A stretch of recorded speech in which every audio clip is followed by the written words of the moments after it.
Number one అంటారు. అసలైన number one Guru Kashi university.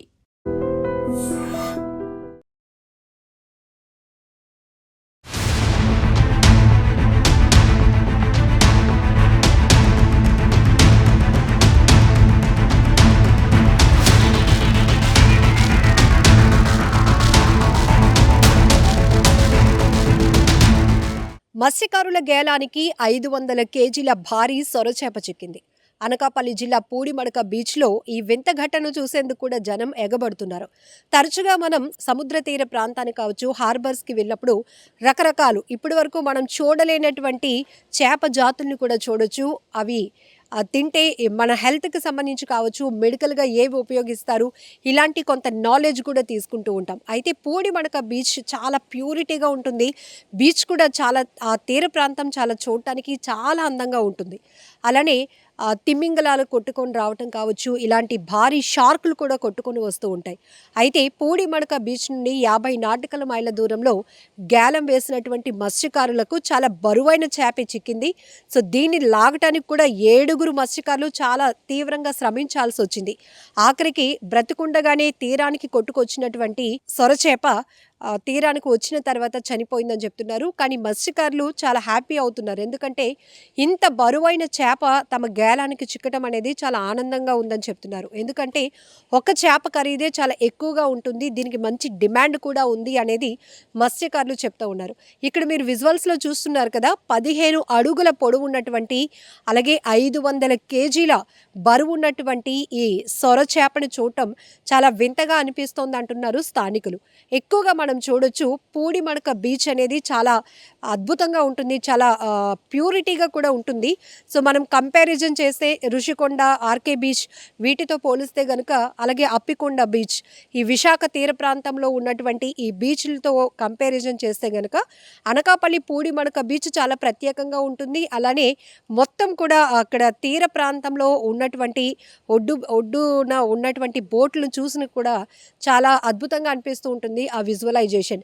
So ఇక్కడ కూడా ఈ భారీ షార్క్ అనేది తీరానికి కొట్టుకురావడంతో, అంటే మత్స్యకారుల గేలానికి చిక్కడంతో మత్స్యకారులు అయితే ఎంత హ్యాపీగా ఉన్నారో, అలాగే దీన్ని చూడటానికి చిన్నపిల్లలు, పెద్దవాళ్ళు కూడా చాలా ఇంట్రెస్ట్ చూపిస్తున్నారు. అమ్మో ఇంత పెద్ద చేప ఎంత బరువు ఉంటుందో అని. బట్ ఎక్కువగా మత్స్యకారులు చెప్తూ ఉంటారు, నాటికల్ మైళ్ళు పెరిగే కొలది, లోపల ఇంకా లోతుగా వెళ్ళే కొలది కూడా అరుదైన చేప జాతులు కూడా మేము చూస్తూ ఉంటాం. అందులో విషపూరితమైనవి కూడా ఉంటాయి. చిన్న చిన్నవి ఎగురుతూ కనిపిస్తున్నటువంటి ఆ చేపల గుంపు కూడా చూస్తూ ఉంటాం. చాలా అద్భుతం. సముద్రం అనేది చాలా అద్భుతం. మనకి తీరంలో ఉండి అక్కడ చూస్తున్నటువంటి దృశ్యాలు ఒకటైతే, మత్స్యకారులు చాలా థ్రిల్ ఎక్స్పీరియన్స్ చేస్తూ ఉంటారు. అయితే రెగ్యులర్గా వాళ్ళు అదే బీచ్ పై ఆధారపడి ఉంటారు కాబట్టి, చేపల వేటే తమ జీవన భృతి కాబట్టి, సో వాళ్ళకి అంత కొత్తగా అనిపించకపోవచ్చు. కానీ మేము కూడా అప్పుడప్పుడు థ్రిల్గా ఫీల్ అవుతూ ఉంటాం. కొన్ని విషపూరితమైన చేపలు, పాము జాతి చేపలు కూడా మా వలకు చిక్కుతూ ఉంటాయి. వాటిని చాలా జాగ్రత్తగా మళ్ళీ తీసి నీటిలోనే వదిలేస్తామని కూడా వాళ్ళు చెప్తూ ఉంటారు. కొన్ని సందర్భాల్లో అయితే మీ అందరికీ గుర్తుండే ఉంటుంది, ఒక నెల రోజులు అయిపోతుంది, పూడిమడక బీచ్లోనే ఒక భారీ చేప తమ గేలానికి చిక్కిందన్నటువంటి ఆనందంలో 25 ఏళ్ల ఎర్రయ్య అనే యువకుడు దాన్ని లాగుతూ అదే చేప ఫోర్స్గా మళ్ళీ వాటర్లోనికి లాగటంతో ఆ అబ్బాయి సముద్రంలో పడి గల్లంతయి, నేటికి కూడా ఆ అబ్బాయి ఆచూకీ తెలియలేదు. ఇలా సముద్రంలో ఎప్పటికప్పుడు కొత్త టాస్క్లు ఉంటూనే ఉంటాయి. సో రెగ్యులర్గా మేము ఇదే ప్రయాణం చేసినా ఎప్పుడు ఎలాంటి ప్రమాదం పొంచి ఉంటుందో అనేటటువంటి అభిప్రాయాలు కూడా మత్స్యకారులు చెప్తూ ఉంటారు. అయితే తమ వలకి ఇలాంటి భారీ చేపలు చిక్కినప్పుడు, భారీ మత్స్య సంపద చిక్కినప్పుడు చాలా హ్యాపీగా ఫీల్ అవుతూ ఉంటాం. ఒక రకంగా చెప్పాలంటే ఆ రోజు మాకు ఒక పండగే అని వాళ్ళు ఫీల్ అవుతూ ఉంటారు.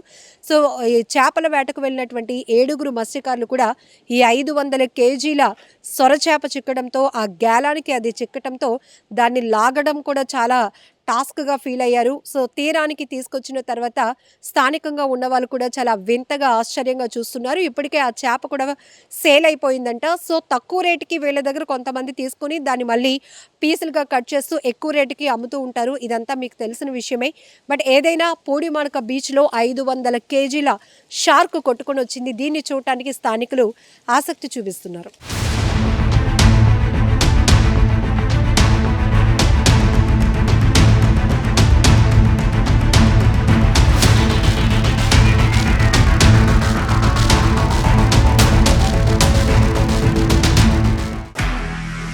నిజంగా ప్రస్తుతం ఉన్నటువంటి సమాజం దేనికి ప్రయారిటీ ఇస్తుంది? ఆర్థిక సంబంధాల చుట్టూ మాత్రమే తిరుగుతోంది. మళ్ళీ ఎన్నికలంగానే చాలా విరక్తి కలుగుతాం. మంచి అనిపిస్తుంది కదా, లేడీస్ కూడా ఛాలెంజింగ్ జాబ్స్ చేసినప్పుడు చాలా బాగుంటది. ట్రాఫిక్ అసిస్టెంట్స్ గా నియమించిన ట్రాన్స్జెండర్స్ అందరితో సాల్యూట్ చేయించుకుంటున్నారు. ఫుడ్ డెలివరీ ఇవ్వటానికి వెళ్ళినటువంటి డెలివరీ బాయ్ అనిల్ పై కళ్ళ ముందు పెళ్ళండి